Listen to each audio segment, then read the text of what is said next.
StannousNoise here again. I'm sick. But in lieu of sitting around doing nothing, I'm gonna make this illness diegetic. I left Anachronia because I'd heard there was an apothecary on the mainland who might be able to help me with this damn cough. It's got my voice box all kinds of messed up. It's not even a congestion issue, I think the coughing has damaged my vocal cords. Anyway, he told me there wasn't much he could do, but he gave me a tincture to relieve the coughing so I could actually get a good night's sleep. Wait a week, he told me, if it gets better, then you're fine. If it gets worse, there's nothing I can do for you. My condolences. You'd think in this world, there's glorious Galenor brimming with magic, intelligent cannons, and sentient automatons, we'd figure out something. Better than chewing on tree bark or downing a spoonful of honey. An entire world, and we got one apothecary. What the hell's going on? Anyway, I noticed something interesting about the mainland. There's plenty of opportunity for the not-so-ethically minded. Lots of goods to liberate. Plenty of wealth to procure. A coterie of collectibles to accumulate.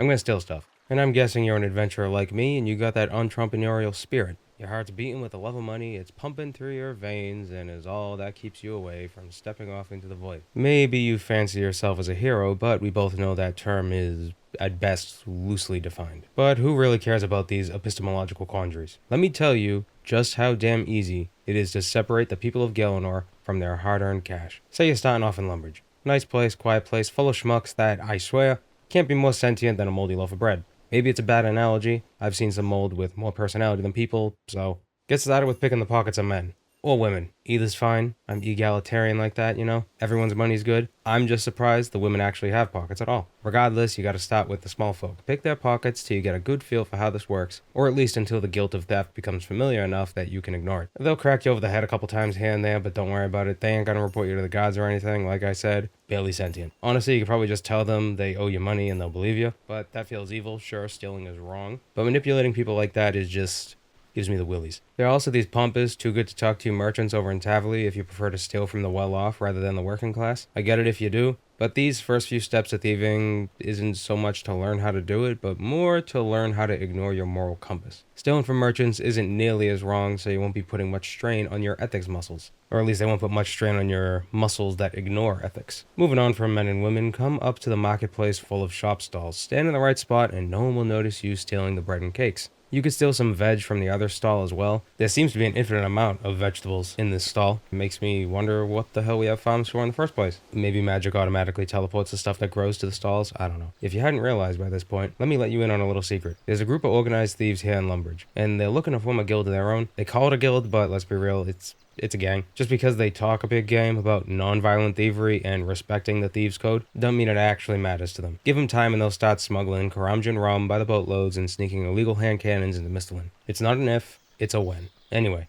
after you help them get their guild up and running and launch what will inevitably be a domino effect of societal pain and horrors, they'll offer up their services to teach you how to become a better thief. Primarily, these cell cages. They're pretty tough to open, so picking those locks over and over again can teach you quite a bit, and teach it to you really fast. If you do get bored of this, and I'm sure you will, you could check out this little farmland north of Al-Kharid. There's some druids here doing something for Gothics, I don't know, but they got stuff to steal. They're a bit more attentive than the men and women of Lumbridge, so they'll keep a better eye on their pockets, but if you want gold, seeds, and anima stones, this might be the option for you, especially if you prefer picking pockets rather than picking locks. Choice is yours. A thief of moderate skill will earn the right to learn a bit about safe cracking. See, there's dozens of safes all over Galenor just ripe for the looting. The Thieves Guild is more than interested in this loot, and they'll happily provide you with a looting bag and a stethoscope free of charge. Run around Galenor, use that stethoscope to hear the inner workings of the safes, or maybe disguise yourself as a doctor to sell a visiting adventurer a useless treatment that doesn't actually do much of anything, and fill your sack up with glorious loot. What is that loot? No clue, I never actually look at it, it just teleports into the bag. But sometimes, you'll find other trinkets and doodads the guild might be interested in. Fence the loot and get yourself some gold, a private lesson from Daryl Lightfinger himself, and acquire pilfer points. Pilfer points are useful, I suppose. You can only use them in the Thieves Guild special shop to buy a select few items. Reminds me of when I worked a retail job years ago in Ardoin. The pay was terrible, but I got a discount if I shopped at the store. Would have preferred to lose the discount and get more pay, but wanting to shop outside their store was asking way too much apparently. Joke's on them though. Half of what I walked out of there with was purchased with my very own 5-finger discount. So the safes are all over the place, some are even on the moon. Yeah, a lot of people choose to hone their thiefcraft this way until the Martin Thwaite of the Rogue's Den finally deems them worthy to purchase a Cape of Accomplishment. Seems a bit irresponsible to advertise that you're really good at stealing shit, but hey, to each their own. If you don't want to spend all your time running from safe to safe with an uncomfortable pair of stethoscope ear things squeezing your head from both sides, then I have some other options for you. There was a time ages ago, and perhaps in some alternate reality that branched off from this one, say,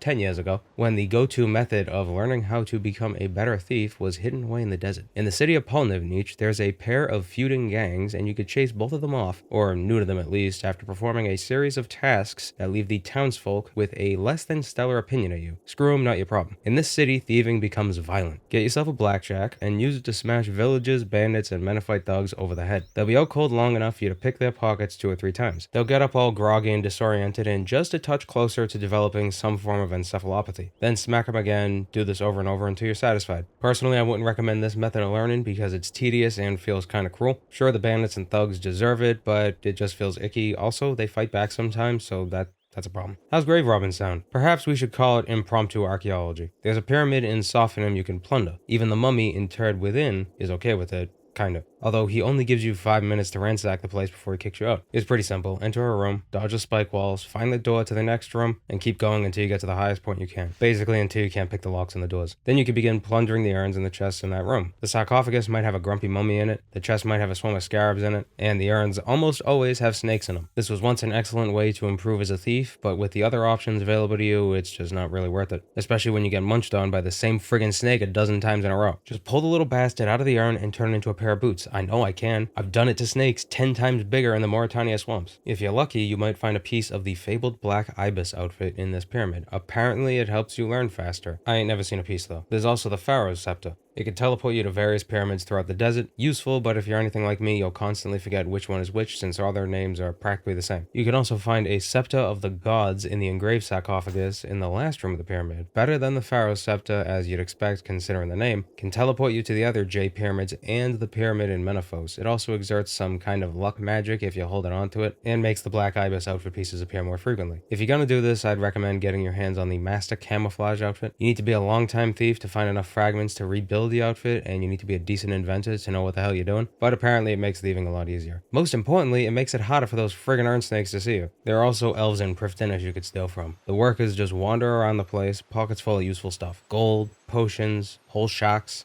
I mean, I guess I can carry 28 shacks at a time, but it just seems weird that all of the Iorwerth and Kadan workers stuff their pockets with them. Like, it's not as though one of them really likes shacks. They all have shacks with them. And the Heffen ones have dragon bones in their pockets. I always assumed they were just really excited. Needless to say, stealing from them isn't nearly as educational as the other methods of thievery, but it's quite lucrative. Sure, once they catch you picking their pockets 3 times, they stay on high alert for a while, so you need to leave and come back later. But there are 8 clans in total, and they all wear baggy pants with wide mouth pockets. Cycle through 4 or 5 of them, and the first clan will forget you were even there in the first place. There are plenty of other people to steal from, chests to pick, stalls to shoplift from, but they aren't nearly as valuable, not worth your time. Ardoin heroes are too vigilant to reliably steal from, paladins are the same, gem stalls restock too slowly, cave goblins are... I mean, did you know you could steal from these guys? My recommendation is simple. Once you get a good feel for how thieving works, you have 2 real choices. Learn fast and make some decent cash from Gaelonor's locked safes, or learn slow and walk away with a bunch of useful supplies from the Prifdinian elves. Whatever path you take to become a master thief, I wish you luck. Not that you'll need it. The rule of law doesn't exist in Gaelonor. Adventurers like you and me, we're untouchable. All we gotta worry about is getting sick and not be able to get a good night's sleep for days.